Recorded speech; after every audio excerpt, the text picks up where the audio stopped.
আমি আপনাদের সম্মুখে পবিত্র কোরআনুল কারীমের 18 নম্বর পারা সূরাতুল মুমিনুন থেকে কয়েকটি আয়াতে কারিমা তেলাওয়াত করেছি। আর হাবিবে কিবরিয়া আশরাফুল আম্বিয়া নবিউল আরব ওয়াল আজম ইমামুল মুত্তাকিন ইমামুল মুরসালিন খাতামুন নবিয়্যিন রাহমাতুল লিল আলামিন হযরত মুহাম্মদুর রাসূলুল্লাহ সাল্লাল্লাহু আলাইহি ওয়াসাল্লামের অগণিত অসংখ্য হাদিসে মোবারক থেকে ছোট্ট একটি হাদিস পেশ করেছি। আর অনুকূলেই অল্প সময়ের মধ্যে কিছু হক কথা, হিদায়াতপূর্ণ কিছু কথা ইখলাসের সাথে আলোচনা করার নিয়ত রাখি ইনশাআল্লাহ তাআলা। ওয়া মা তাওফীকি ইল্লা বিল্লাহ। ক্বালু সুবহানাকা লা ইলমা লানা সুবহানাকা লা ইলমা লানা ইল্লা মা 'আল্লামতানা ইন্নাকা আনতাল আলীমুল হাকীম।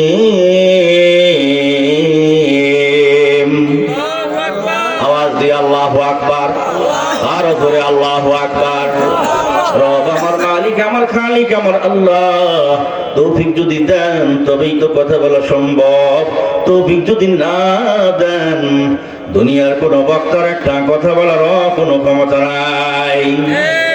এজন্য রবের দরবারে দোয়া করি, আল্লাহ তোমার গোলাম খুরশিদ আলমকে তোমার আশিক আশিকা বান্দা বান্দীদের মাঝে ইখলাসের সাথে তোমার কালামের সহি আলোচনা করার তৌফিক দাও। আর সকল শ্রোতা মণ্ডলীকে হেদায়েতের নিয়তে দিলের কান খুলে মনোযোগী হয়ে বসে শোনার তৌফিক দাও। জোরে জোরে বলি আল্লাহুম্মা আমিন। আমার ভাইরা, ভূমিকাতে সময় নেব না, তবে কোরআনের আলোচনা কিভাবে শুনতে হয় মনোযোগ দিয়ে শোনেন। আল্লাহ বলতেছেন ওয়া ইদা কুরিআল কুরআনু ফাসতামিউ লাহু ওয়া আনসিতু লাআল্লাকুম তুরহামুন। আল্লাহ বলেন, তোমাদের মাঝে যখন কোরআনুল কারীমের তেলাওয়াত করা হয় তোমাদের দুইটি কর্তব্য। এক নাম্বার হলো ফাসতামিউ লাহু, অত্যন্ত মনোযোগ দিয়ে শোনো। দুই নাম্বার হলো আনসিতু, চুপ করে থাকো, কথাবার্তা বলা যাবে না, টোকাটাকি করা যাবে না, তাকিমাকি করা যাবে না, লুকিং ফুকিং করা যাবে না, চুপ করে থাকো। এই দুইটা আদব যদি রক্ষা হয় আল্লাহ বলেন তোমাদের জন্য নগদ একটা পুরস্কার দিয়ে দিলাম, সেটি হলো লাআল্লাকুম তুরহামুন। অবশ্যই অবশ্যই তোমরা আল্লাহ তাআলার পক্ষ থেকে অগণিত অসংখ্য রহমতগুলি লাভ করতে থাকবে। জোরে জোরে বলুন মারহাবা। তাহলে আদব কয়টি? আওয়াজ দিয়ে বলুন আদব কয়টি? এক নাম্বার খুব মনোযোগ দিয়ে শোনা, দুই নাম্বার চুপ করে থাকা, তবেই তো আল্লাহ রহমত পাওয়া যাবে। আর কোরআনী মাহফিলে যদি ডিস্টার্ব করা হয় তাহলে রহমত হবে নাকি বিপরীতটা হবে? বিপরীতটা হবে। এই জন্য কোনো ডিস্টার্ব করা যাবে না, জামাই আর কোনো টানাটানি করবো না। খাওয়া দিচ্ছেন, চোখও ফিরিয়ে দিচ্ছেন। আল্লাহু আকবার বলেন। এই জন্য আল্লাহর মহব্বতের আলাপের সময় অন্য কোনো কারো সুযোগ নাই। বন্ধুই হোক আর মন্ত্রী হোক আর মিনিস্টারই হোক আর প্রধানমন্ত্রী হোক, কথা বলেন এগুলো ঠিক কিনা? আমার ভাইরা, ইকু বাড়াই দিছো নাকি? ইকু বাড়াই দিও না। আমার ভাইরা, আলোচনায় চলে যায়, ভূমিকা আর সবাই নিব না। আল্লাহ তাআলা এখানে বলতেছেন কাদ আফলাহাল মুমিনুন।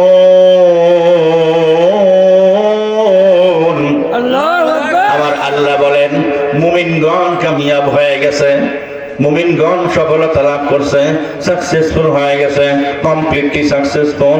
আফলাহার তাফসিরে মুফাসসিরে কেরাম বলেন আফলাহার অর্থ কি? আফলাহার অর্থ হলো বান্দা বান্দির মনের সকল আশা পুরা হয়ে যাওয়া, একটাও বাকি না থাকা। আর বান্দা বান্দির থেকে সমস্ত দুঃখ কষ্ট দূর হয়ে যাওয়া, একটা দুঃখ কষ্ট বাকি না থাকা, তার নাম হলো আফলাহা। এই দৃষ্টিকোণ থেকে মুফাসসিরে কেরাম বলেন দুনিয়াতে এই যে দুনিয়া মনের সব আশা পুরা হওয়া, একটাও বাকি না থাকা, সব দুঃখ কষ্ট দূর হয়ে যাওয়া, একটাও বাকি না থাকা, এইটা কোনো মানুষের পক্ষে সম্ভব হয় না। কোনো ধনী মানুষের পক্ষেও না, কোনো মেম্বারের পক্ষেও না, চেয়ারম্যানের পক্ষেও না, এমপি মন্ত্রীর পক্ষেও না, রাষ্ট্রপতি প্রধানমন্ত্রীর পক্ষেও না, কোনো আলেম ওলামা পক্ষে না, কোনো পীর মাশায়েখের পক্ষেও না, এমনকি নবী মুহাম্মদুর রাসূলুল্লাহ সাল্লাল্লাহু আলাইহি ওয়াসাল্লামের মনের সব আশা দুনিয়াতে পুরো হয় নাই, সব দুঃখ কষ্ট দূর হয় নাই, হইছে? হয় নাই। এই জন্য মুফাসসিরিনে কেরাম বলেন আফলাহা বমানা দাখালাল জান্নাহ। মুমিন যে ব্যক্তি হইল, তার বিনিময় হইল, তার মজুরি হইল, তার আজুরা হইল, আল্লাহ তাকে জান্নাতের মধ্যে ঢুকিয়ে দিবে। সুবহানাল্লাহ বলবেন না? খুশখবরি না এটা? মুমিন যে ব্যক্তি হবে, আল্লাহ তাকে জান্নাতের মধ্যে প্রবেশ করিয়ে দিবেন। জোরে জোরে বলুন সুবহানাল্লাহ। আমার ভাইরা, এখন প্রশ্ন করতে পারেন, জান্নাতের মধ্যে যাইয়া বান্দা কি সবই পাবে, কোনো দুঃখ কষ্ট থাকবে না? হ্যাঁ হ্যাঁ, কোরআন শরীফের মধ্যেই এর উত্তর পাওয়া যায়। কোরআন শরীফের মধ্যে আমার আল্লাহ রাব্বুল আলামিন সূরা হামিম as-sajদার মধ্যে টান দিয়ে বলেন, ইন্নাল্লাযীনা ক্বালু রাব্বুনাল্লাহ সুম্মা ইসতাকামু তাতানাসসালু আলাইহিমুল মালাইকাতু আল্লা তাখাফু ওয়া লা তাহজানু ওয়া আবশিরু বিল জান্নাতিল্লাতী কুনতুম তুআদুন নাহনু আউলিয়াউকুম ফিল হায়াতিদ দুনিয়া। কত মজার কথা বলছেন, শুনবেন? আল্লাহ বলতেছেন ইন্নাল্লাযীনা ক্বালু রাব্বুনাল্লাহ, নিশ্চয়ই যারা বলে আমাদের রব আল্লাহ। আওয়াজ দিয়ে বলেন না কেন? আল্লাহ। নিশ্চয়ই যারা বলে আমাদের রব আল্লাহ, এটা হলো 1 নাম্বার শর্ত। 2 নাম্বার শর্ত হলো তুম্মাস্তাকামু, অতঃপর ওই কথার উপরে তারা অটল থাকে, ইস্তেকামাত থাকে। এই কথা বললে আবার সইরা যায় না, ওই কথার উপর দৃঢ় থাকে, মজবুত থাকে। তাতানাজ্জালু আলাইহিমুল মালাইকা, তাদের জন্য আল্লাহর রহমতের ফেরেশতা নাজিল হয়ে যায়। জোরে জোরে বলুন মারহাবা।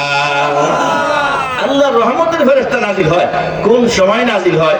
এটা মুফাসসিরিনে কেরাম বলেন যে যখন মৃত্যুর জাকান্দানি শুরু হয়ে যায়, মৃত্যু হয়ে যাবে, তার পূর্ব মুহূর্ত দিয়া আল্লাহর রহমতের ফেরেশতা নাজিল হইয়া বান্দার বান্দিরে অভয় দিয়া বলে, আল্লাহ তাখাফু, তোমরা কোনো ভয় করিও না, ওয়ালা তাহজানু, তোমরা কোনো চিন্তা করিও না। আল্লাহু আকবার বলেন। মৃত্যুর পূর্ব মুহূর্তে যদি রহমতের ফেরেশতা এসে বলে, এই আল্লাহর গোলাম, আল্লাহর দাসী, তোমরা কোনো ভয় করিও না, তোমরা কোনো চিন্তাও করিও না, এর চেয়ে বড় সাহস কি আরো আছে? খুব খুশ খবর। আল্লাহ তাখাফু ওয়া লা তাহজানু ওয়া আবশিরু বিল জান্নাতিল্লাতী কুনতুম তুআদুন।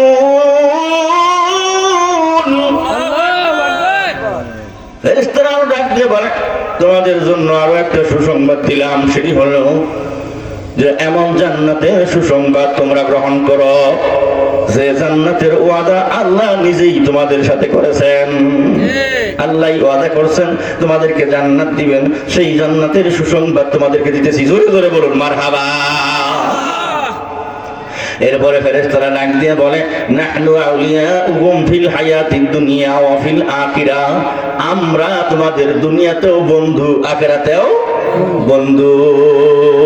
ওয়ালাকুম ফিহা মা তাশতাহি আনফুসুকুম, আর যে জান্নাতের কথা বললাম, ওই জান্নাতের মধ্যে তোমরা মনের মধ্যে যা শুধু কল্পনা করছো, এখনো মুখ দিয়া বলো নাই, শুধু মনে মনে প্ল্যান করছো এটা চাবো, ওই মনে মধ্যে চাওয়ার সাথে সাথেই আল্লাহ ওই জিনিসটা জান্নাতের মধ্যে তোমাকে দিয়ে দিবেন।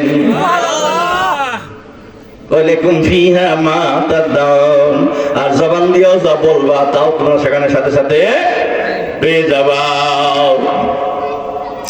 এরপরে ফেরেশতারা ডাক দিয়ে বলতেছেন, জান্নাতের মধ্যে যে আপ্যায়ন হবে, এইটা বাদশাহ আর আপ্যায়ন না, মৌলানা খুরশিদ আলমের আপ্যায়ন না, এটা দুনিয়ার কোন এমপি মন্ত্রীর আপ্যায়ন না, রাষ্ট্রপতি প্রধানমন্ত্রীর আপ্যায়ন না, নুজুলান মিন গফুরির রহিম, সেটা হলো ক্ষমাকারী দয়ালু তোমার যে রব আল্লাহ, আল্লাহর পক্ষ থেকে সাদর সম্ভাষণ। জোরে জোরে বলুন মারহাবা।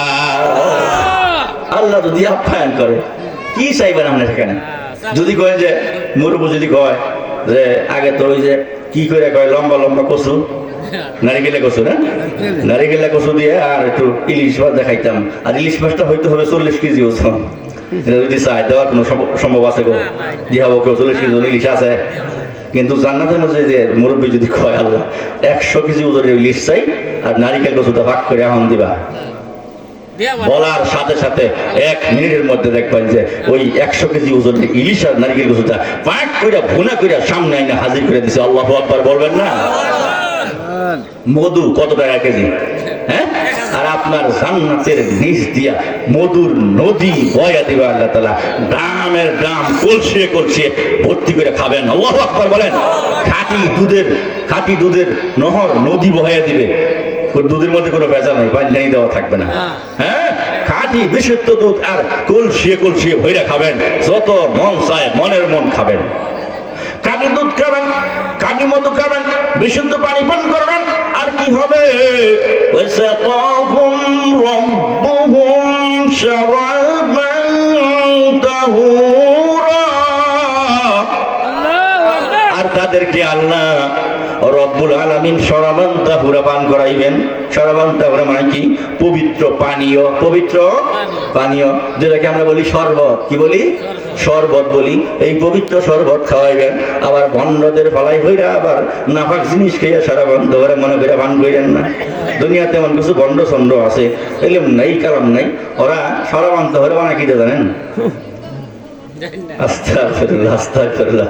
আমার বলতেও লজ্জা হয়, বলতেও লজ্জা হয়। মানে এক কথায় নাফাক জিনিস দিয়া, খারাপ জিনিস দিয়া, যেটা খাওয়া তো দূরের কথা, গায়ে লাগলে কাপড়ে লাগলে এটা না ধুইলে নামাজি হারাম, নামাজ পড়ন যাবে না।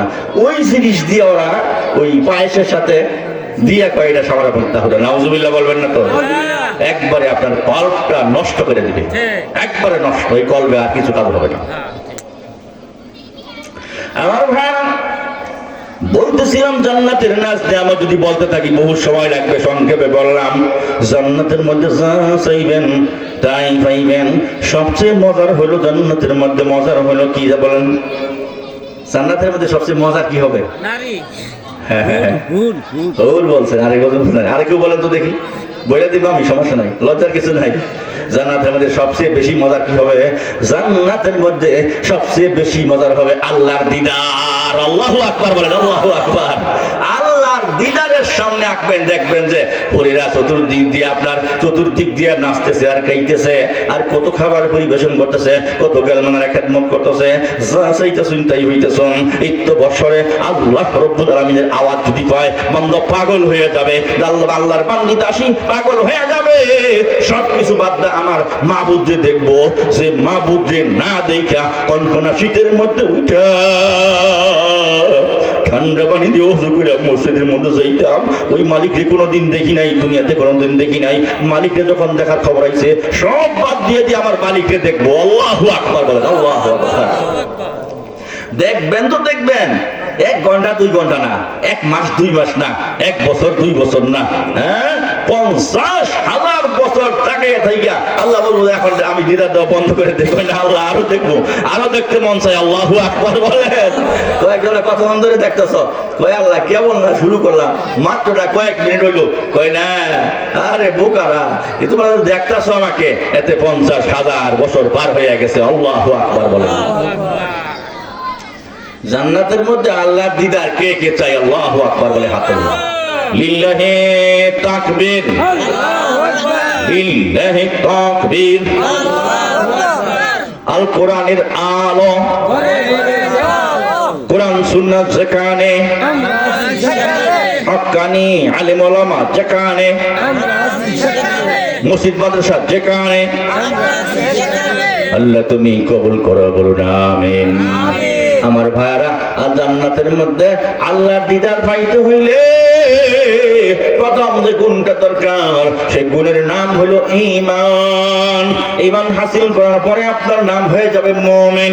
মুমিন ব্যক্তির জন্য আল্লাহ রাব্বুল আলামিন সূরাতুল মুমিনুনের মধ্যে 7টি কর্মসূচি দিলেন, 7টি গুণ দিলেন। এই 7টি গুণ যে মুমিনের মধ্যে থাকবে আল্লাহ তাআলা তাকে জান্নাতুল ফিরদাউস দান করবেন। আর জান্নাতুল ফিরদাউসের মধ্যে সবচেয়ে মজার যেটা হবে সেটা হবে আল্লাহর দিদার। তাহলে প্রথম গুণ লাগবে কি? ঈমান। আর ঈমানদার যারা হবে তাদের ব্যাপারে আল্লাহ দায়িত্ব গ্রহণ করলেন। আল্লাহ হলেন ঈমানদারদের অভিভাবক এবং বন্ধু। কুরআনুল কারীমের মধ্যে আল্লাহ ডাক দিয়ে বলেন, আল্লাহু ওয়ালিয়ুল্লাযীনা আমানু ইউখরিজুহুম মিনাল যুলুমাতি ইলান নূর।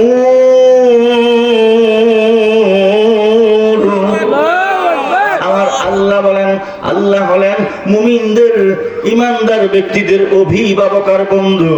আল্লাহর দায়িত্ব হলো আল্লাহ জুলমাত থেকে বের করে নূরের দিকে নিয়ে যায়, অন্ধকার থেকে বের করে আলোর দিকে নিয়ে যান, শয়তানের রাস্তা থেকে বের করে আল্লাহর রাস্তার দিকে নিয়ে যান, বনরফিরের রাস্তা থেকে বের করে হক্কানি পীরের দিকে নিয়ে যান, আল্লাহ জাহান্নামের রাস্তা থেকে বের করে জান্নাতের রাস্তা নিয়ে যাওয়ার দায়িত্ব পালন করেন স্বয়ং আল্লাহ। জোরে জোরে বলুন সুবহানাল্লাহ। ভাইয়েরা আমার, উদাহরণ দিয়ে বুঝাইতে গেলে কোরআন শরীফে অনেক উদাহরণ আছে, এগুলি দিয়ে বুঝাইতে গেলে বহু সময়ের দরকার। এক কথাই হলো মুমিন যারা তাদের অভিভাবক আল্লাহ, তাদের বন্ধু আল্লাহ। আবার এই যে কথা মনে আছে, এই যে আমি কি বলছিলাম, কোনো ডিস্টার্ব করা যাবে না।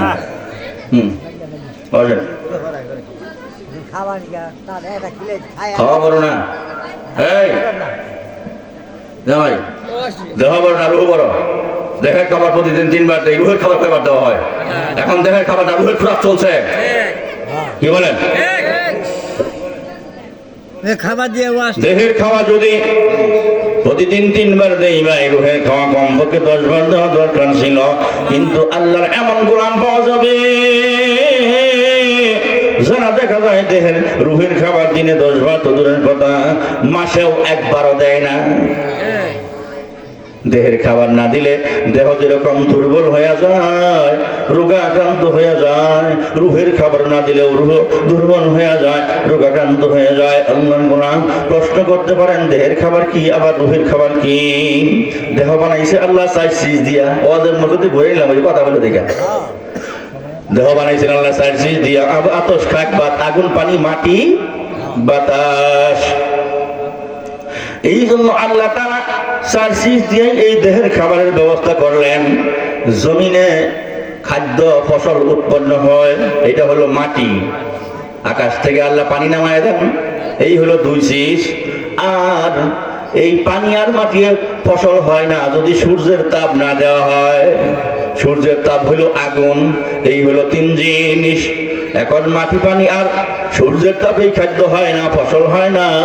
আরেকটা জিনিসের দরকার, সেটা হলো বাতাস। বাতাস যদি বন্ধ হয়ে যায় কোনো ফসল হবে না। বাতাসের মাধ্যমে পুরুষ রেণু আর নারী রেণুর মধ্যে আল্লাহ পরাগায়ন করাইয়া জমিনে ফসল সৃষ্টি করেন। এই হলো 4 সিজ দিয়া দেহের খাদ্যের ব্যবস্থা। এখন প্রশ্ন করতে পারেন, রুহু আল্লাহ কি দিয়ে সৃষ্টি করলেন আর রুহের খাদ্যই বা কে? রুহু সম্পর্কেও কাফেরেরা নবী করিম সাল্লাল্লাহু আলাইহি ওয়াসাল্লামের কাছে প্রশ্ন করেছিলেন, ওয়ায়াসআলুনাকা আনির রূহ। তারা যদি আপনাকে রুহু সম্পর্কে জিজ্ঞাসা করে, রুহু কি দিয়ে তৈরি, কি দিয়ে সৃষ্টি, আল্লাহ বলে দিলেন, কুলির রূহু মিন আমরি রাব্বি। রুহু হইল আমার প্রভুর হুকুমের তৈরি। রুহু হলো আমার প্রভুর হুকুমের তৈরি। তাহলে রুহুর খাবার আপনি কি দিয়ে দিবেন? যে জিনিস দিয়ে যে জিনিসটা তৈরি করছে ওই জিনিস দিয়েই তার খাবার দিতে হবে। যেহেতু রুহুকে আল্লাহর হুকুম দিয়ে বানাইছে, এই জন্য রুহের খাবারও হইল আল্লাহর হুকুম। আল্লাহর হুকুম কি? আল্লাহর হুকুম হইল কোরআন শরীফের তেলাওয়াত। জোরে জোরে বলুন মারহাবা। যেমন আপনি দেহের খাবার যদি নিজে প্লেটের মধ্যে নিয়ে নিজে খাইয়া খান, তাহলেও কিন্তু খাওয়া হয়ে যায়, হয় কি হয় না? যে ব্যক্তি নিজে খাইতে পারে না, হত্যা অবশ্য হয়ে গেছে, দুর্বল হয়ে গেছে, অর্ধে দেখবেন লোকমা মাখাইয়া মুখের মধ্যে তুলে দেয় কি দেয় না? অন্য তুলে দিলেও কিন্তু খাওয়া হয়। অনুরূপ ভাবে যে ব্যক্তি আল্লাহর কালাম তেলাওয়াত করতে পারে না, তেলাওয়াত করতে যে পারে তার রুহের খাবার হয়ে যায়। আর যে তেলাওয়াত করতে পারে না, একজন তেলাওয়াত করতেছে, তার সামনে বৈশা বৈশা শুনতেছে, কান দিয়া শুনতেছে, তারও কিন্তু রুহের খাবার হয়ে যায়। জোরে জোরে বলুন সুবহানাল্লাহ। এই জন্য রুহের খোরাক চলছে রে ভাই। রুহের খোরাক খুব জরুরি। দেহের চাইতে রুহের খোরাক খুব জরুরি। কেন না? এই দেহের তুলনায় রুহের মূল্য কোটি কোটি গুণে বেশি। রুহু ছাড়া দেহ থাকতে পারে না এক সপ্তাহ, পারে? এই খুশিদ আলমের রুহু যদি না থাকে 1 সপ্তাহ রাখবো বাড়তে? 2 দিনই রাখবো না, কি বলেন? 1 দিনই রাখবো না। রাতে মারা গেছে তাহলে জোহরের আগে দিয়ে দাও, জোহরের পরে, জোহরের পরে দিয়ে দাও, পরজোর। তাহলে রুহু ছাড়া দেহ থাকতে পারে না 1 দিন, কিন্তু এই দেহ ছাড়া রুহু থাকতে পারে লক্ষ লক্ষ কোটি কোটি বছর। আল্লাহু আকবার বলেন। একদিনই আল্লাহ সব রুহু তৈরি করেছেন, একদিনই তৈরি করার পরে রুহগুলো আস্তে আস্তে দুনিয়ায় পাঠাইতেছেন। আমরা আলমে আরওয়াহ থেকে আসলাম বাপের মজরে, বাপের মজর থেকে আসলাম মায়ের রেহেমে, মায়ের রেহেম থেকে আসলাম দুনিয়ায়, দুনিয়ার থেকে কবরে, কবর থেকে হাসরে, হাসর থেকে হয় জান্নাতে, না হয় জাহান্নামে। এই বিশাল জিন্দেগির 7 দিন, পিছনের 3 দিন ইবাদত মাপ, সামনের 3 দিন ইবাদত মাপ। ইবাদত করব একদিন, সেটা হলো মাত্র দুনিয়ার দিন। এখন কি বুঝতে পারছেন? কিছু বন্ধ কবির বলে না নামাজ পড়বো একদিন, একদিন মানে দুনিয়ার দিন। দুনিয়ার দিন মানে কি? একদিন। দুনিয়ায় যে কয়দিন বাঁচবেন এটা মিলে একদিন হয়ই না। আখিরাতে যাবেন, হয়? হয় না। এই জন্য ভাইরা আমার, আল্লাহ হলেন মুমিনের অভিভাবকের বন্ধু। আল্লাহর দায়িত্ব হলো জুলমাত থেকে বের করে নূরের দিকে নিয়ে যাওয়া, অন্ধকার থেকে বের করে আলোর দিকে নিয়ে যাওয়া, শয়তানের রাস্তা থেকে বের করে আল্লাহর রাস্তার দিকে নিয়ে যাওয়া, জাহান্নামের রাস্তা থেকে বের করে আল্লাহর রাস্তা দিকে নিয়ে যাওয়ার দায়িত্ব পালন করেন স্বয়ং আল্লাহ। জোরে জোরে বলুন সুবহানাল্লাহ। এই জন্য প্রথম গুণ হলো আমাদের ঈমান হাসিল করতে হবে। এমন ভাবে ঈমান হাসিল করতে হবে ভাই যে ঈমানের হলো কি 72টা শাখা। প্রত্যেকটা শাখায় আমার মজবুতি ঈমান থাকতে হবে, প্রত্যেকটা শাখায়। যেমন গায়েবের খবর। আচ্ছা বলুন তো, গায়েবের খবর আল্লাহ ছাড়া কেউ কি জানে? জানে না।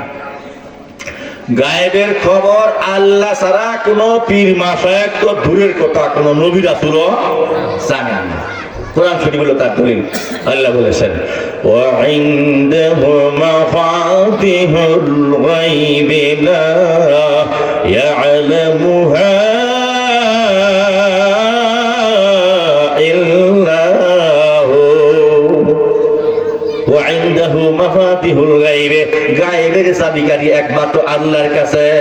লা ইয়ালামুহা ইল্লাহু, উহা আল্লাহ ছাড়া, তিনি ছাড়া আর কেউ জানেন না। এক কথায় গায়েব জানেন একমাত্র আল্লাহ, আল্লাহ ছাড়া দ্বিতীয় কেউ গায়েব জানেন না।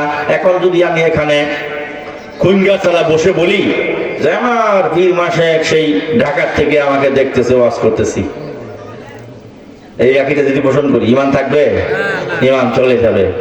আল্লাহর সাথে পীরকে শরীক বানিয়ে দিলাম। কথাটা বলে ঠিক না ভাই? ঠিক। হ্যাঁ, গায়েব দুনিয়ার কেউ জানে না একমাত্র আল্লাহ ছাড়া। তবে আপনাদের প্রশ্ন করতে পারে যারা ভণ্ড, তারা আপনাদের যুক্তি দিয়ে বুঝাইতে পারে। সেটা হলো কি যে হযরত ফারুক আযম ওমর ফারুক রাদিয়াল্লাহু আনহু খুতবা দিচ্ছিলেন, অনেক দূরে মুসলিম মুজাহিদদেরকে পাঠাইছিলেন, ডাক দিয়া বললেন কেন? হ্যাঁ, এখানে কথা আছে, যেটা বলে দিতেছি। আল্লাহ যখন কোন বান্দারে গায়েব সম্পর্কে জানাইয়া দেন, দেখাইয়া দেন, তখনই জানে, তাছাড়া জানে না। এটা তার স্থায়ী কোনো গুণ না, অস্থায়ী গুণ। যেমন আমি এখন আমাকে দেখা সুযোগ দিল, একটু পরে সুযোগ নাও দিতে পারেন। যেমন ইয়াকুব আলাইহিস সালামের কাছ থেকে শিশুপুত্র ইউসুফ আলাইহিস সালামকে 10 ছেলে মিলে বনভোজনের কথা বইলা কেনানের বনে নিয়ে অন্ধকূপের মধ্যে ফেলে এসে একটা বকরি জবাই করে তার জামার মধ্যে রক্ত মাখাইয়া বলল, বাবা গো, আমাদের ছোট ভাই ইউসুফকে বাঘে মেরে ফেলেছে। বিশ্বাস না করেন, এই দেখেন রক্ত। বলছিলেন কি? বলছিলেন না। ছেলে পাইলেন না, ছেলেকে ওখান থেকে বনিকদল উঠাইয়া মিশরে নিয়ে বিক্রি করলো। সেখানে 40 বছর 50 বছর অতিবাহিত হয়ে গেল। পত্র সুখে কানতে কানতে 2টা চোখ অন্ধ হয়ে গেলেন। কিন্তু যখন 40-50 শতান্তরে 80 বছর পরে ছেলেরা যখন সেই মিশর কেনান থেকে, মিশরের জমিন থেকে গম আনার জন্য, খাদ্য আনার জন্য 10 পুত্র গেল।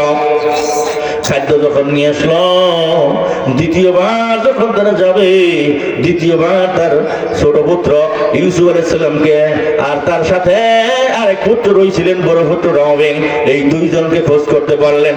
তখন ছেলেরা বলল, বাবা গো, আপনি তো সেই ভুলের মধ্যে আছেন, তাকে 40 বছর আগে বাগে মেরে ফেলাইছে, তার আড্ডি গুটি মারির সাথে মিশা গেছে, আপনিও এই কথাই এখনো বলতেছেন, আমি ভুল বাড়ি পাইতেছেন না, কান্দে কান্দে ওটা বন্ধ হয়ে গেল, তাও আপনি ইসুই করতেছেন, এখনো পয়সা দিছে। তখন ইয়াকুব আলাইহিস সালাম বলছে, ও পুত্ররা, আমরা পয়গম্বর, আমাদেরকে আল্লাহ এমন ক্ষমতা দেন, এমন শক্তি দেন, যখন এপার ওপার দুনিয়া আখিরাতের সবকিছুই আমরা দেখতে পারি। আল্লাহু আকবার বলেন। আবার এমন সময় আসে নিজের পায়ের নিচে কি আছে তাও বলতে পারি না। তাহলে যদি বুঝে থাকেন আওয়াজ দিয়ে বলেন তো, গায়েবের ক্ষমতা কার? তাহলে গায়েবের ক্ষমতা আল্লাহর, এতে কোনো সন্দেহ নাই। আমার পীর দেখতেছে, জানতেছে, বুঝতেছে, সবকিছু করতেছি আমি, তাহলে এই আকীদা করলে কিন্তু ঈমান থাকবে না। সোজা কথা, আল্লাহর কোরআনের আয়াত বিপরীতে আকীদা হয়ে গেল। কথা বলেন ঠিক না বেঠিক? পীরের ছবি ঘরে নিয়ে নামাজ পড়ে নামাজ হইতো? কথা বলেন না। পীরের ছবি ঘরে নিয়ে নামাজ পড়লে নামাজ হবে না, আল্লাহর সাথে পীরকে শরীক করা হবে। নাউজুবিল্লাহ বলেন। নাউজুবিল্লাহ, নাউজুবিল্লাহ। এই জন্য আপনারা পীর ধরেন, কিন্তু সামনে আসতেছে কথা, আমি অত লম্বা চলে কথা হয়তো বলবো না, আমার পরে একজন বক্তা আছে। মুহতারাম হাজিরিন, এই জন্য প্রথম গুণটা হলো ঈমান। আল্লাহ যেভাবে তিনি সেভাবেই তাকে বিশ্বাস করতে হবে। যেমন আমরা কি বলি ঈমানে মুফাসসালের মধ্যে বলি, আমানতু বিল্লাহি ওয়া মালাইকাতিহি ওয়া কুতুবিহি ওয়া রুসুলিহি। আমানতু বিল্লাহি ওয়া মালাইকাতিহি ওয়া কুতুবিহি ওয়া রুসুলিহি ওয়াল ইয়াউমিল আখির والقدر خيره وشره من الله تعالى والبعث بعد الموت। এখানে কয়েকটা বিষয় আছে ভাইরা আমার, এই প্রত্যেকটা বিষয়কে বিশ্বাস করতে হবে, ইয়াকিন করতে হবে। ইয়াকিন দিলে বিশ্বাস করতে হবে, কোনো সন্দেহ রাখা যাবে না। 2 নম্বরের যে ঈমানদার হওয়ার পরে 1 নম্বর যে গুণটি, 1 নম্বর গুণ সম্পর্কে আমার আল্লাহ বলেন, الذين هم في صلاتهم خاشعون। যারা তাদের নামাজের মধ্যে খুশু খুজু অবলম্বন করে বিনয়ী হয়, ভীতবিহ্বল হয়, জড়সড় হয়, নামাজের মধ্যে অত্যন্ত দুর্বল হয়, ছোট হয়, আসামি হয়। আমরা আসামি কিনা? নামাজের মধ্যে আল্লাহর কাছে আমরা আসামি, আমরা দুর্বল, আমরা গুনাহগার, আমরা ছোট ছোট জড়সড় হয়ে নামাজ আদায় করা। নামাজের মধ্যে ধ্যান খেয়াল করা, আল্লাহ আমার সামনে আছেন, আজরাইল আছে পিছনে গাড়ির উপরে বসা, হয়তো জান কবজ করে নিবে। আমি দাঁড়াইছি ফুলসিরাতের উপরে, ডানে আমার জান্নাত, বামে আমার জাহান্নাম হতে পারে। এইটাই জীবনের শেষ নামাজ। এরকম খেয়াল করে যদি আমরা নামাজ পড়ি, মনটা এদিক সেদিক যাইতে পারে না, মনটা সামনে থাকতে হবে। সূরা কেরাত গুলি যা কিছু পড়ি, অর্থ বুঝে যদি পড়তে পারি, তাহলে আমাদের মধ্যে খুশি খুশি আসবে। এই জন্য বারবার ইমাম সাহেব, মুয়াজ্জিন সাহেবরা বলে, মোবাইল বন্ধ করেন, মোবাইল বন্ধ করেন। কারণ আল্লাহর ধ্যান ও খেয়াল নিয়ে নামাজ পড়তেছেন, হঠাৎ করে মোবাইলের মধ্যে মসজিদে গান বাজে গেছে, আছে না নাই? এত বলার পরেও মসজিদের মাঝখানে মোবাইলের মধ্যে গান বাজতেছে, নামাজের ধ্যান কি থাকে? ধ্যান ছুটে গেছে মোবাইলের আওয়াজের দিকে। এই জন্য কোলাহল মুক্ত পরিবেশে নামাজ পড়তে হবে। নামাজের মধ্যে যা কিছু পড়ি অর্থ বুঝে পড়তে হবে। জীবনের শেষ নামাজ মনে করিয়া, আল্লাহ আমার সামনে আছে মনে করিয়া। আল্লাহ রাসূল সাল্লাল্লাহু আলাইহি ওয়াসাল্লাম বলেন, আনতা আবুদাল্লাহ কাআন্নাকা তারাহু ফাইন লাম তাকুন তারাহু ফাইন্নাহু ইয়ারাক। আল্লাহ রাসূল সাল্লাল্লাহু আলাইহি সাল্লাম বলেন, আল্লাহর ইবাদতের মধ্যে ইহসান হইল এইটা যে তুমি এমন ভাবে ইবাদত করো যেন তুমি তোমার আল্লাহকে দেখতেছ। আর তা যদি তোমার পক্ষে ধ্যান করা সম্ভব না হয়, খেয়াল করা সম্ভব না হয়, তাহলে জেনে রাখো নিশ্চয়ই তিনি তোমাকে দেখতেছেন। তুমি দেখতে পাইতেছ না, কিন্তু আল্লাহ তোমাকে ঠিকই দেখতেছেন। এই ধ্যান ও খেয়াল নিয়ে সালাত কায়েম করা, নামাজের মধ্যে খুশু খুজু অবলম্বন করা। আমার ভাইয়েরা, নামাজের কথা আল্লাহ পবিত্র কোরআনুল কারীমের মধ্যে বলছেন, নামাজের উৎসাহ দিবেন, কিন্তু নামাজ না পড়লে কি হবে তাও বলা আছে। সূরা মুদ্দাসসির 40 নম্বর আয়াত থেকে আল্লাহ রাব্বুল আলামিন বলেন, কি বলেন? জাহান্নামের মধ্যে কিছু মানুষ তাদের বদ আমলের কারণে জাহান্নামী হয়ে যাবে, আর কিছু মানুষ নেক আমল করে জান্নাতি হয়ে যাবে। তো জান্নাতি মানুষেরা জাহান্নামীদের আযাব দেখতে পারবে, আবার জাহান্নামীরাও জান্নাতীদের নাজ নিয়ামত দেখতে পাবে। তো জান্নাতীরা নাজ নিয়ামত দেখে আফসোস করবে, হায় রে ওরা আজকে জাহান্নামে কি কষ্ট করতেছে, কোন কারণে জাহান্নামে গেল। এক জান্নাতি আরেক জান্নাতির সাথে আলাপ করবে, তখন দুজনে পরামর্শ করে বলবে, ওদের জিজ্ঞেস করো তো কি জন্য জাহান্নামে গেছে। হ্যাঁ, তখন জিজ্ঞেস করবে। কোরআন শরীফের মধ্যে আসছে, আল্লাহ বলতেছেন, ফি জান্নাতি ইয়াতাসাআলুনা আনিল মুজরিমিন মা সালাকাকুম ফি সাকার ক্বালু লাম নাকু মিনাল মুসাল্লিন ওয়া লাম নাকু নুত'imul মিসকিন ওয়া কুন্না نخوض مع الخاعدين وكنا نكذب بيوم الدين আওয়াজ দিয়ে বলুন আল্লাহু আকবার। এখানে চারটি কারণ তারা বলবে, জাহান্নামীরা নিজে মুখেই বলবে। মনে করেন একটা মানুষ দুনিয়াতে ঈমান আছে, হজ করছে, যাকাত দেয়, রোজা রাখে, দান সদকা করে, তাসবিহ তাহলিল করে, কিন্তু একটা কাজ করে না, নামাজ পড়ে না। তার কি গতি হবে? মনে করতে পারেন সব ভালো কাজই তো সে করে, এটা কাম না করলে কি আল্লাহ তার জান্নাত দিব না? জান্নাত দিব। কিন্তু এখানে সূরা মুদ্দাসিরের মধ্যে কি বলতেছেন আর জাহান্নামীরা কি উত্তর দিতেছে? এরা জিজ্ঞেস করবে, কোন কারণে তোমরা জাহান্নামে নিতে হইলা? তখন জাহান্নামীরা বলবে, ক্বালু লাম নাকু মিনাল মুসাল্লিন। এক নম্বর দোষ হইল দুনিয়াতে আমরা নামাজি ছিলাম না। দুনিয়াতে কি ছিলাম না? নামাজি ছিলাম না। তাহলে বোঝা গেল জাহান্নামে যাওয়ার এক নম্বর কারণ নাই হলো নামাজ না পড়া। নামাজ না পড়া। যত কিছুই করছেন, নামাজ ঠিক মতো আপনার আমলের মধ্যে নাই, জান্নাত কপালে নাই। সোজা কথা। দলিল কোরআন শরীফের। কোরআন শরীফের দলিলের মধ্যে কোনো সন্দেহ আছে? কথা বলেন, আছে? কোনো সন্দেহ নাই, বিন্দু বিসর্গ পরিমাণ সন্দেহ নেই। কোরআন শরীফ বলে দিল যে জাহান্নামে যাওয়ার এক নম্বর কারণ হলো নামাজ না পড়া। দুই নম্বর কারণ হলো লাম নাকু নুত'imul মিসকিন, গরিবদেরকে আমরা খাদ্য দিতাম না। গরিবদের সাহায্য সহযোগিতা না করাও জাহান্নামে যাওয়ার কারণ। তিন নম্বর কারণ হলো ওয়া কুন্না নাখুদু মা'আল খাইদিন, আর আমরা সমালোচনাকারীদের সাথে সমালোচনা করতাম। সমালোচনা হতে বুঝবেন না, আমি বলতেছি গীবত, পর নিন্দা করা, পর চর্চা করা। যে পর নিন্দাকারীদের সাথে আমরাও পর নিন্দা করতাম। তাহলে পর নিন্দা করা, গীবত করা জাহান্নামে যাওয়ার তিন নম্বর কারণ।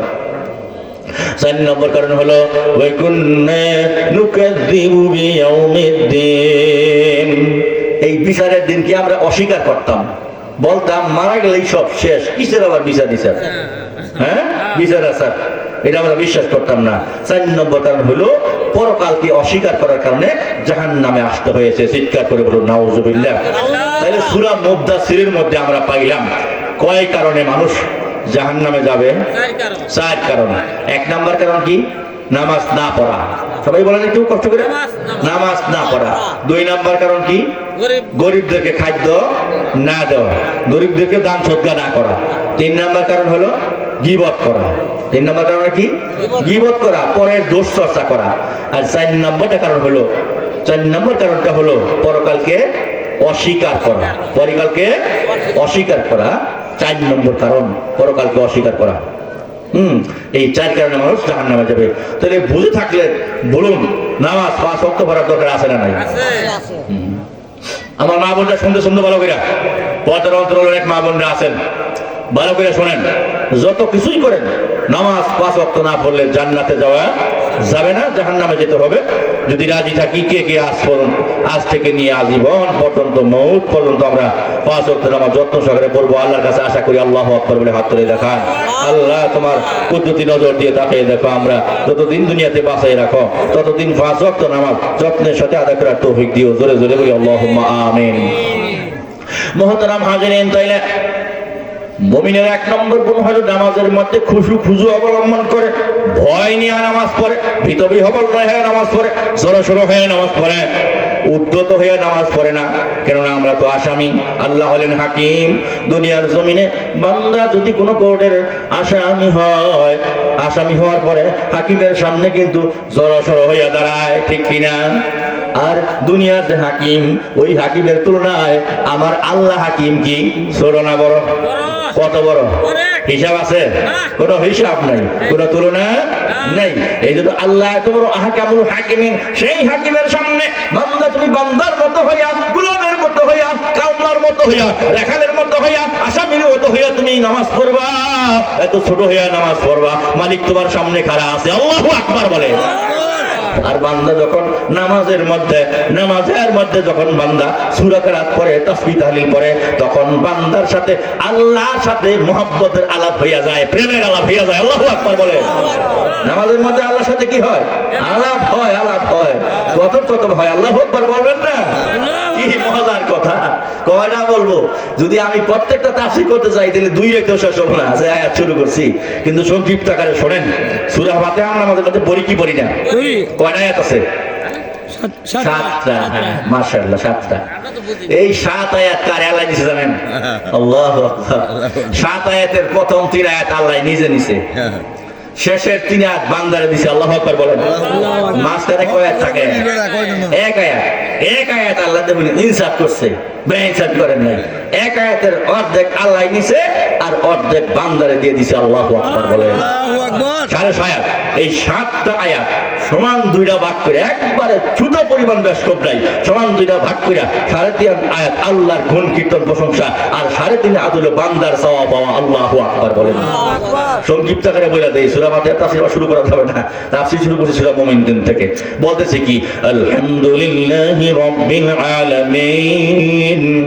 সমস্ত প্রশংসা বিশ্ব জগতের পালনকর্তা আল্লাহ তাআলার জন্য।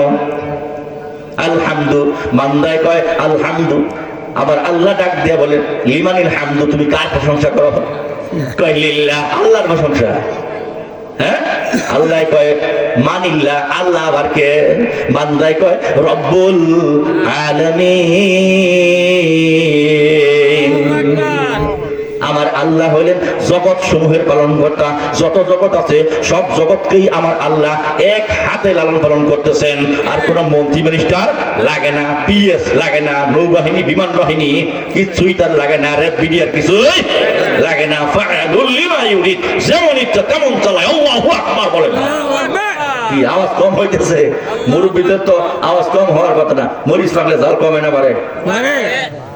আওয়াজ একটু কম হয় কেন? আওয়াজ দিয়ে বলেন আল্লাহু আকবার। এক হাতে আল্লাহ চালাইতেছে। সংক্ষিপ্ত করে বলতেছি। এরপরে আমার আল্লাহ বলেন আর কি গুণ আছে তার? ওয়া রহমানির রহিম। আল্লাহু আকবার। আমার আল্লাহ হলো পরম দাতা আর দয়ালু। বলে আর কি আছে? মালিকি ইয়াউমিদ্দিন। বিচার দিবসের মালিক আমার আল্লাহ। এই 3টা গুণ বলার পরে, 3টা আয়াত পড়ার পরে, এরপরে আল্লাহর কাছে বান্দা বলতেছেন ইয়াকা না'বুদু, আল্লাহ গো আমরা শুধু তোমার ইবাদত করি। 3.5 আয়াত শেষ হয়ে গেছে, রইল বাকি 3.5 আয়াত। বান্দার থেকে শুরু হইল 3.5 আয়াত কি? ওয়া ইয়াকা নাস্তাঈন। এইবার বান্দা বলতেছে আল্লাহ গো তোমার সব প্রশংসা করলাম। কি প্রশংসা করলাম? বিশ্বজগতের পালনকর্তা তুমি আল্লাহ, তুমি রহমান, তুমি রাহিম, তুমি বিচার দিবসের মালিক। আমরা শুধু তোমারই গোলামি করি, তোমারই ইবাদত করি, আর কারো ইবাদত করি না। সুতরাং গোলামি যখন তোমার করি, সাহায্যটা আমরা খাজা বাবার কাছে চাই না। চাই নাকি?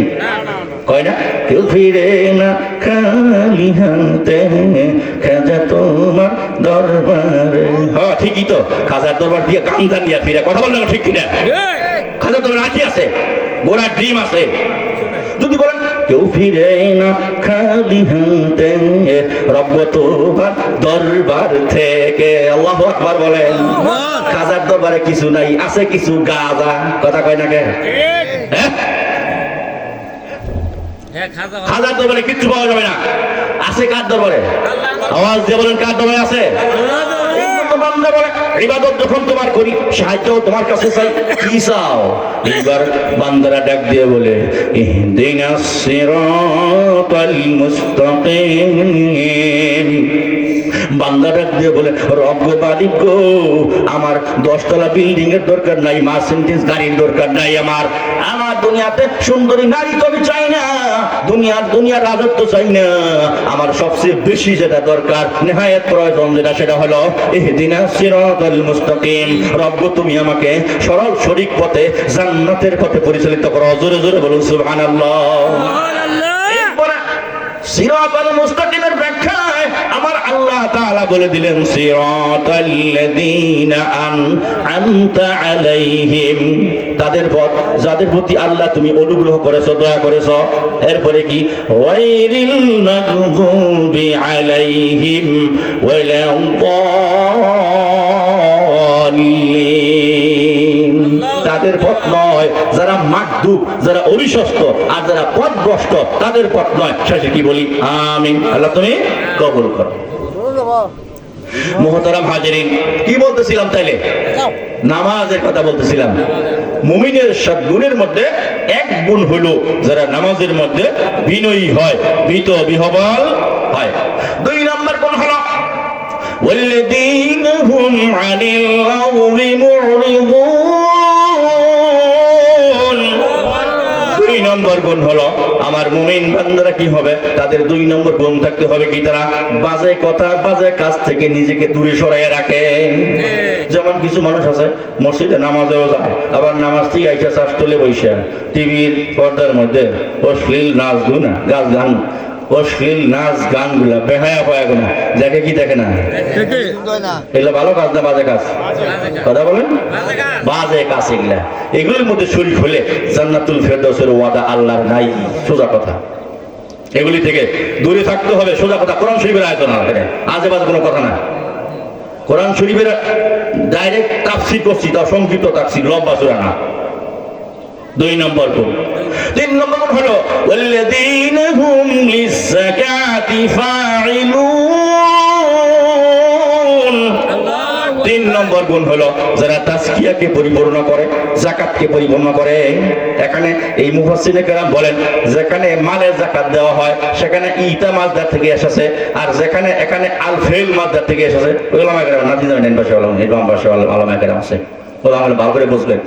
ইটা বলা হয়েছে যারা মালের যাকাত, টাকার যাকাত, আর এখানে ফেল শব্দ মাসদার থেকে ফাইলুন আসছে। সুতরাং মুফাসসিরে কেরাম বলেন এখানে মালের যাকাতের কথা বলা হয় নাই। কি যাকাতের কথা বলা হয়েছে? আত্মার যাকাতের কথা বলা হয়েছে। আত্মার যাকাত। যাকাত কি? যাকাত শব্দের অর্থ পবিত্রতা। যাকাত শব্দের অর্থ কি? পবিত্রতা। যেমন শরীরের মধ্যে নাবাকি লাগলে পবিত্র পানি দিয়ে ধুইয়া পবিত্র করতে হয় কি হয় না? পাক করতে হয় না? ওইরকম ভাবে কলবের মধ্যে গুনাহ করতে করতে করতে কলব নাবাক হয়ে গেছে, নাউযুবিল্লাহ বলেন। এই কলবে হক্কানি কোন আলেম আত্মার ডাক্তারের প্রেসক্রিপশন নিয়া জিকরুল্লাহর সাপ দিয়া কলব থেকে ময়লাটা দূর করিয়া কলবকে পরিষ্কার না করলে ইবাদত কবুল হবে না। কবুল হবে না। হ্যাঁ, এটা ডাক্তার লাগবে। কি হবে ডাক্তার? আমি শেষ করে দিচ্ছি, বেশি নাই। 3 নম্বর গুণের উপর কটা কথা সব আলেমেরা বলে না, এই জন্য বলতেছি। 3 নম্বর গুণের উপর কথা বলতেছি।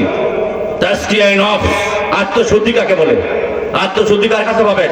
বেনামাজির কাছে, বেরোজের কাছে, বেপরদার কাছে। যে ফির নিজেই পর্দা অবলম্বন করে না, যে ফির মুরিদের মহিলার সাথে দেখা করে, তার আত্মা পাক না পাক।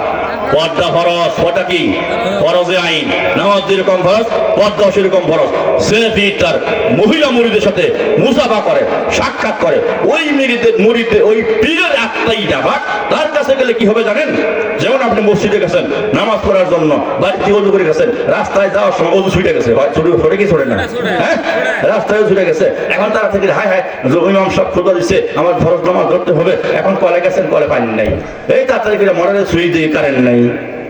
আর মসজিদের সামনে বলদ দুইটা বান্ধা আছে, হঠাৎ করে বল দিয়ে শোনান শুরু করে দিছে, বল দিয়ে শোনা যদি ওযু করুন, না পাক ছাড়বে না পারবে, কথা কয় না কেন? হ্যাঁ, এমন কিছু মুরিদ বাংলাদেশে আছে, এমন কিছু পুর আছে, পীর বাংলাদেশে আছে, যারা হলো নাফাকি নিয়ে যায় পবিত্র পানির পরিবর্তে বলদের সোনার কাছে যায়। তার মানে কি?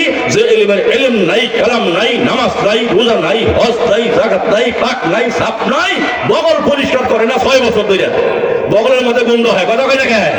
এই পীরের কাছে গেলে পরে ওই মুরিদের যেমন বলদের সোনা দিয়ে নামাজ ওযু করলে পরে নামাজ বাড়ে, ওই মুরিদ পীরের কাছে গেলে তার আত্মারা ডাবল নামাজ হয়ে যায়, তখন আরো আগের চাইতে আরো বেশি নামাজি হয়, বেশি ব্যবহারদায়ী হয়। কথা বলেন ঠিক যাবে? ঠিক। এখানে আত্মার ডাক্তারের 4টা গুণ থাকতে হবে, আমি বইলে শেষ করে দিচ্ছি। সেটা হলো কি? আমাদের বাবা মুসলমান জাতির পিতা হযরত ইব্রাহিম আলাইহিস সালাম আল্লাহর কাছে চাইয়ে নিয়েছিলেন কি?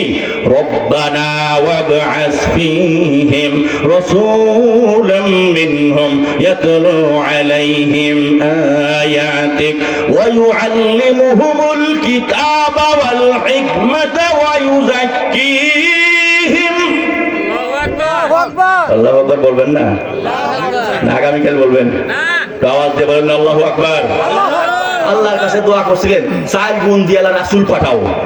1 নম্বর গুণ হলো ইয়াতলু আলাইহিম আয়াতিক, যে রাসূল তাদের কাছে, তাদের কওমের কাছে, তোমার বান্দাদের কাছে তোমার আয়াতের সহি তেলাওয়াত করবে।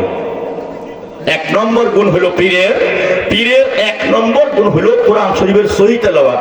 যে পীরের তেলাওয়াত সহি নাই, গাইবে সহি হয়, লাহানে জলি হয়, তার কাছে মুরিদ হওয়া জায়েজ না। কথা কয় না?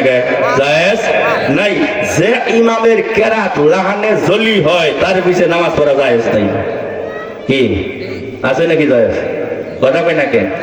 একজন ইমাম রাখছেন, মনে করেন লাহানে জলি হয়, তার পিছে যাইয়া এই আলেম নামাজ পড়লো, ইক্তেদা করলো। মাসলা অনেকে জানে না, বলে দিয়েছি, মুফতিরা তার মাসলা বলে দিয়েছি। সেটা হলো কি? এই মাওলানা সাহেব পিছনে যাইয়া দেখলো 1 রাকাত ছুটে গেছে, 3 রাকাত দিয়ে পাইলো, ইক্তেদা করছে। ইক্তেদা করার কারণে মসজিদে 100 মাসে নামাজ পড়তেছে, সর্বনাশ হয়ে গেল, সবটি মাসের নামাজ বাতিল হয়ে গেছে। হ্যাঁ, এটা হলো মাসলা, সহি মাসলা। এই মাসলা বইলা গেলাম, যদি এই মাসলাকে উল্টাইতে পারে কোনো মুফতি বাংলাদেশের, আমার ডাক দিয়ে সব ফতোয়া ফল করে দিয়ে যায়। লাহানে জ্বলিয়ে নামাজ পড়তেছে, সহি শুদ্ধ একজন কারি পিছনে ইক্তেদা করলে শুধু ইমামের নামাজ বাতিল হবে না, সমস্ত মুসল্লিদের নামাজ বাতিল হয়ে যাবে, তার নামাজ বাতিল হবে। এইটাই হলো মাসলা। তাহলে আলম সাহেব করোনা বুকি যখন দেখছে যে লাহানে জলিওয়ালা ইমামতি করতেছে, তখন তার ইক্তেদা করা যাবে না। বাকি যারা পড়তেছে তারা কম জানে, তাকে নামাজ হজ্ঞা হবে। তার সাথে যদি কম জানা থাকে মুসল্লিরা, তাহলে নামাজ সাথে হয়ে যাবে। কিন্তু এই ইমাম সাহেব ইক্তেদা করার কারণে সবটি নামাজ বাতিল হবে। ইমাম সাহেবের উচিত হবে ইক্তেদা না কইরা একাকী নামাজ পড়া, অথবা মসজিদ থেকে ফিরে এসে অন্য জায়গায় নামাজ পড়া। কথা বুঝাইতে পারছি? তাইলে যে ইমামের কেরাত সহি নাই, তার পিছে ইমামতি করা, ইক্তেদা করা জায়েজ নাই। আর যে পীরের কেরাত শুদ্ধ নাই, তার কাছে মুরিদ হওয়া জায়েজ নাই। 2 নম্বর হলো ইউআল্লিমুহুমুল কিতাব, তাদেরকে কিতাব শিক্ষা দিবে। কিতাব মানে কি? আল্লাহর কলাম, আল্লাহর কোরআন, আল্লাহর কোরআনের তাফসীর পীরেও নিজেও বুঝে, অন্যের শিক্ষা দেওয়ার যোগ্যতা রাখে। বাংলাদেশের এমন কিছু পীর আছে, বাড়ি বাড়ি ঘুরিয়া ঘুরিয়া মরিদ দেয়, আছে না নাই? তাফসীর তো দূরের কথা, নেরা তাফসীর, যার মধ্যে কোনো জের জবর নেই, এমন তাফসীর তো দূরের কথা, একটা পৃষ্ঠা পড়তে দিলে তার দেখবেন যে ভাই প্রেশার হয়ে যাবো। তার কাছে মুরিদ হওয়া জায়েজ নাই। 3 নম্বর হলো ওয়াল হিকমা। হিকমার মুরাদ মুফাসসির কেরাম নিয়েছেন হাদিস, বুখারী শরীফ, মুসলিম শরীফ, তিরমিজি শরীফ, নাসাই শরীফ, ইবনে শরীফ, ইবনে মাজাহ শরীফ, মুয়াত্তা মালিক, এই সমস্ত হাদিসের কিতাবগুলো নিজেও বোঝে, যে যুবকরা পড়তে পারে, অন্যরাও শিক্ষা দেওয়ার যোগ্যতা রাখে। এইটা হলো পীরের 3 নম্বর গুণ। হাদিস শরীফ খুলে দিলে যদি আবার পড়তে না পারে, তার কাছে ইক্তেদা করা যায়, এই কি মুরিদ হওয়া জায়েজ নাই। হ্যাঁ, ইলম ছাড়া পীর আর দুধ ছাড়া ক্ষীর। বোঝেনি তো সবাই। 4 নম্বর হলো ওই উযাক্কিহিম, 4 নম্বর হলো ওই মুরিদদেরকে যেন পবিত্র করতে পারে। পয়গম্বরের কাছে গেলে যেমন যেন একজন নাপাকি মানুষের আত্মা পবিত্র হইয়া জান্নাতি মেহমান হয়ে যায়, ওই রকম ভাবে পরশ পাথরের মতো ওই হক্কানি পীরের কাছে সহবত নিলে এই মুরিদটার আত্মাও যেন পবিত্র হইয়া যায়। পবিত্র হওয়ার পরে সে যেন আর শিরিক না করে, সে যেন ঘুষ না খায়, সুদ না খায়, আর সে যেন মিথ্যা কথা না বলে, পরের হক মাইরে না খায়, সে যেন আল্লাহর হক নষ্ট না করে। এমন যদি আলামত দেখা যায়, মুরিদটা তার কাছে গেলেই নামাজি হইয়া যায়, আল্লাহ হইয়া যায়, পরের ক্ষতি করে না, সুদ খায় না, ঘুষ খায় না, মিথ্যা কথা বলে না, বউরে মাইর দেয় না, ভাইরে গালিগালাজ করে না। কথা কয় না কে? তাইলে বোঝা যাবো ওইটা হলো হক্কানি বীর। আল্লাহু আকবার বলেন। এই 4টা গুণ যাদের আছে তাদের কাছে মুরিদ হওয়া যায়। 4 গুণের একটাও যাদের শর্ট আছে তাদের কাছে মুরিদ হওয়া যায় নাই। সূরা মুমিন থেকে আয়াত তেলাওয়াত করেছিলাম, মুমিনের 7 গুণ পালন করলে আল্লাহ জান্নাতুল ফেরদাউস দিবে।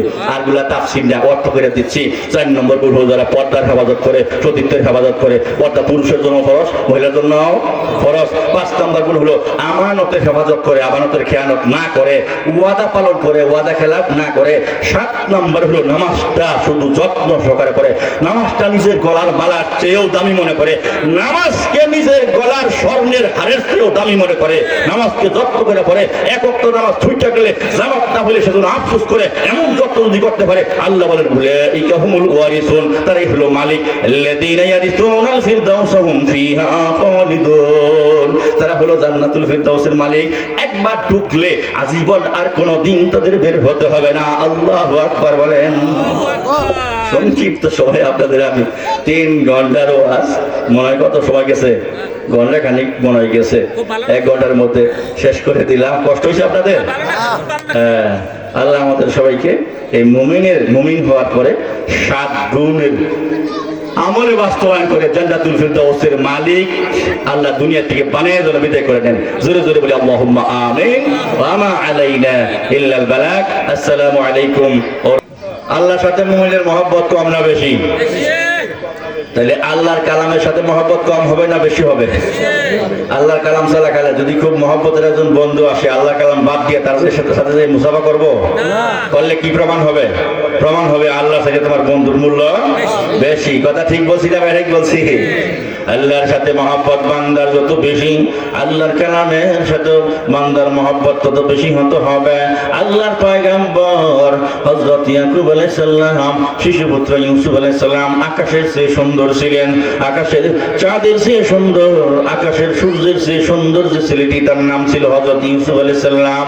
ইউসুফ আলাইহিস সালাম ঘুমাইতেছেন, ইয়াকুব পয়গম্বর তাহাজ্জুদ নামাজ পড়তেছে, ছেলে নাক ডাকতেছে। এক সময় নামাজের মধ্যে আর চোখে ছেলের দিকে তাকাইছিলেন, আল্লাহ ডাক দিয়ে বললেন, ইয়াকুব রে, আমার সাথে নামাজের মধ্যে ইশকের আলাপ চলছে, মহব্বতের আলাপ চলছে, এই মুহূর্তে তুমি আমার দিক থেকে নজরটা নিয়ে ছেলের দিকে দিলা, লাও লাও, যে চোখ দিয়ে নজর দিলা ওই চোখও আমি রাখবো না, আর যার দিকে নজর রাখলা তাকেও তোমার কাছ থেকে দূরে সরাইয়া দিব। দিছিলেন কিনা? হ্যাঁ। মুফাসসিরিনে কেরাম বলেন 40 বছর, কেউ বলেন 50 বছর, কেউ বলেন 80 বছর বাবার কাছ থেকে দূরে সরাইয়া দিলেন ছেলেকে। ছেলের সুখে, পুত্র সুখে কানতে কানতে কানতে কানতে 2টা চোখ অন্ধ হয়ে গেছে। ছেলেও কাছে নাই, চোখও নাই। এত দীর্ঘ সময় পরে আবার আল্লাহর পরীক্ষা যখন শেষ, পরীক্ষায় যখন পাশ